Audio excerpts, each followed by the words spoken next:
I never was no big time drug dealer. The most I used to ever sell was 7 grams. We used to call that a quarter spoon in Monk's Corner. Before Charlamagne would be coined the god of radio, and the Breakfast Club would host interviews with everyone including Kanye West, Justin Bieber, Jay-Z, Cardi B, Martin Shkreli, and Hillary Clinton. Now, historically, you've always worn pantsuits. Yes, well, yes, I have historically. Yes. Is it true Steve Harvey's been your inspiration all What? these years? For the pantsuit? Before Charlamagne was suckered punched in the streets of New York by a dude asking, "Can I get a drop?" Can I get a drop? Can I get a drop? Nigga, that's the new. You gotta make a "Can I get a drop" T-shirt, dog. Can't get no drop out of me no more. No more. Nigga, that's the new threat. Before Charlamagne was plagued with questions if he was bleaching his skin. This is my natural skin complexion, you dumb fucks.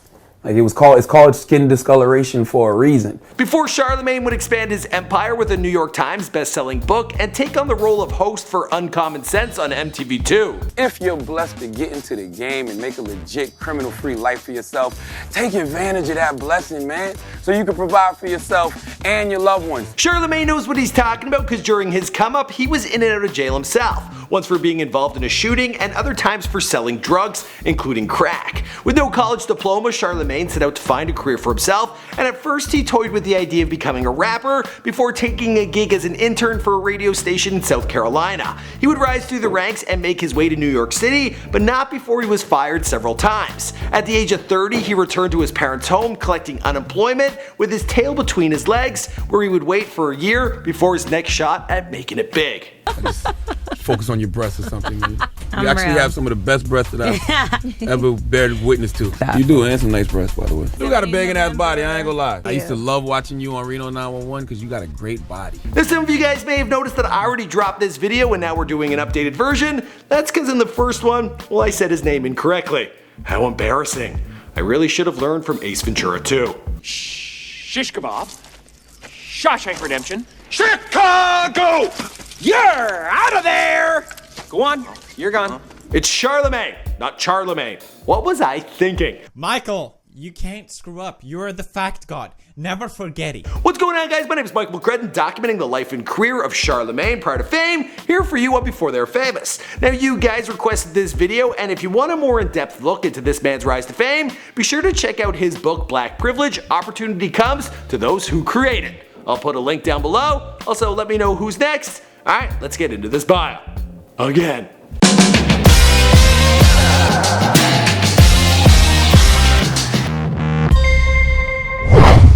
Did you pull up on Ross that way or Trick Daddy? Man, I'm pulling up on you, nigga. Yeah, but I'm the radio guy. Why pull up on the radio guy? Don't act tough with the radio guy. I hate my nigga. Charlamagne was born Leonard McKelvey in Moncks Corner, South Carolina on June 29, 1980. The son of Jehovah's Witnesses, Leonard's father, Larry, was the man about town, which is a pretty tight-knit community with a population of just 9,500. His old man ran an illegal nightclub and would be spotted rocking red leather pants and telling stories of his crazy party days back with Rick James. Cocaine is a hell of a drug. Yeah, everyone saw that clip coming. Young Charlamagne, he grew up in a house with his sister and cousins, but back then he was a bit of a loser, rocking a fanny pack and big reading glasses, which earned him the nickname Nard. He excelled at school and was in the advanced classes, but it was decided by his father that the boy needed to be toughened up. That's when his cousins started bullying him and pushing him around. Then the kids at school started picking on him, and one time it got so bad that his glasses were broken. This was the man's breaking point, and he stated in his interview with Vulture, "I became like Batman, I decided to thug myself out all the way." By the time he made it to Berkeley High School, he was a full-on shit disturber, his grades began to slip, and he started selling crack on the streets. He ran with a crew known as the infamous Buddha Heads, and Nard didn't want people to know his real name, so he adopted a new one. I never wanted to say my real name, which was Larry, because that's my father. And they'd see my face and be like, oh, that's Larry's son. So I would always say my name was Charles or Charlie. Having an alias is good for keeping you safe from getting a whooping from your father, but unfortunately it wasn't enough to keep him out of prison. There was an incident involving a shooting where Charlie, or maybe it's Charlie, well, he was in the backseat of a car when it all went down. He landed himself in county jail and was slapped with a felony charge, assault with intent to kill. For this one, he spent 41 days behind bars, and when he got out, he was back on the streets and was busted multiple times for possession and intent to sell. And I've been to jail for it a few times. So, you know, it is what it is. On one occasion, he ended up sharing a cell with his old man, who had been put away for dealing drugs himself. Charlamagne never completed high school at Berkeley, but he did take night classes. He also took an interest in literature, and it was in a history book that he came across Charlamagne, which in French means Charles the Great. He was the king of a Germanic tribe known as the Franks, and he was named Holy Roman Emperor. Well, young Leonard, or Charlie, he really took a liking to the name and decided to adopt it as a moniker for himself. He got the name tattooed on his forearm, but opted to trade an A for an E in its spelling, and as for the God part, well, I'll let him explain. I used to study the 5% teachings of Islam, and they teach you that the black man is God, and God is a Greek word derived from the Aramic words Guma Az Dabar, which means wisdom, strength, and beauty. So I just started calling myself Charlamagne the G.O.D. Charlamagne also grabbed a girl from his high school who he has since married, and together they would later welcome a daughter. But the man likes to keep his private life private, so that's all I'm gonna say about that. After his third time in prison, he began to put some serious thought into his future. He picked up gigs as a telemarketer, he worked at Taco Bell, in a warehouse, a flower garden, and a clothing store in the mall called Demo. But what he thought he wanted to do was become a rapper. There was a radio station in the town of Walterboro, which was an hour away, and the aspiring MC decided to go on air and freestyle. Charlamagne did his bit, but quickly realized that rapping wasn't his forte. He did, however, see potential to utilize his larger-than-life personality as a man on the radio, so he asked how he could get a gig. I was like, hey man, how'd you get in the radio? And he told me, he said he went and got an internship, and I said, so I can just go down to the radio station and get an internship. And he was like, yeah, and like, you don't have to be in school, and he was like, I don't think so. He began to learn the ropes, and his larger-than-life personality quickly began to shine. He worked at several stations, traveling from Charleston to Columbia, and sometimes he would show up to work drunk or high and would say whatever the hell was on his mind.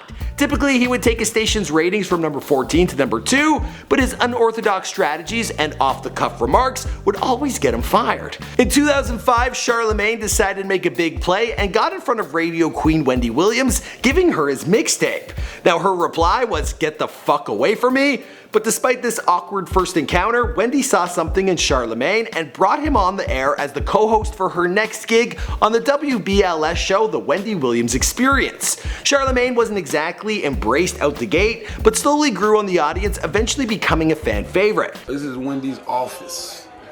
This is only one section of the office. Scroll around, scroll around. All of that. Mad wigs.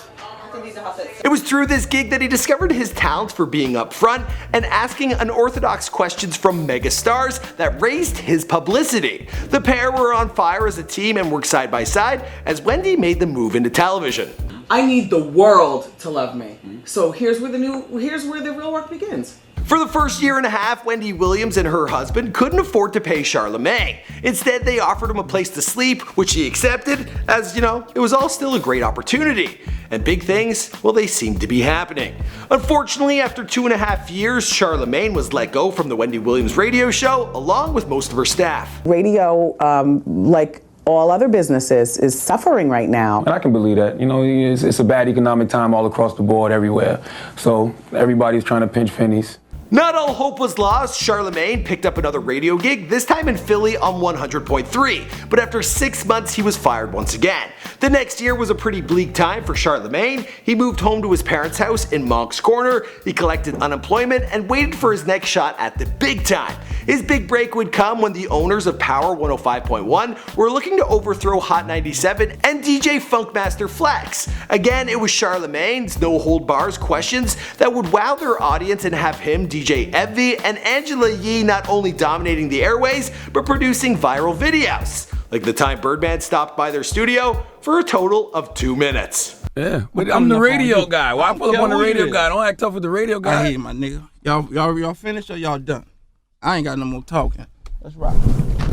Now that video, it clocked in 12 million views at the time of this recording, and it continues to climb. Stop playing with my fucking name.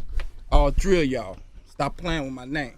I ain't gonna say it no more. Charlamagne is now considered the Howard Stern of hip-hop radio, and guests are scratching to get on his show to prove they can handle his questions. As for the rest of the story, well, that's pretty much it, because this is before they're famous. My name is Michael McCredden. Thank you for watching this updated version. I hope I got everything great and right. Oh my god. Fact God Michael, he got it right. And Charlamagne, Shawshank Redemption. I'll never make that mistake again, I promise. Damn, I think my Twitter got hacked. I think mine got hacked too, but I'm gonna tell you something. Tiger's music is trash. Damn, Charlamagne. All right, that was the video. Boom! Michael, of course, even though the video is done, leaves me as the outro to hit that 10-minute mark. God bless your soul, Michael. God bless.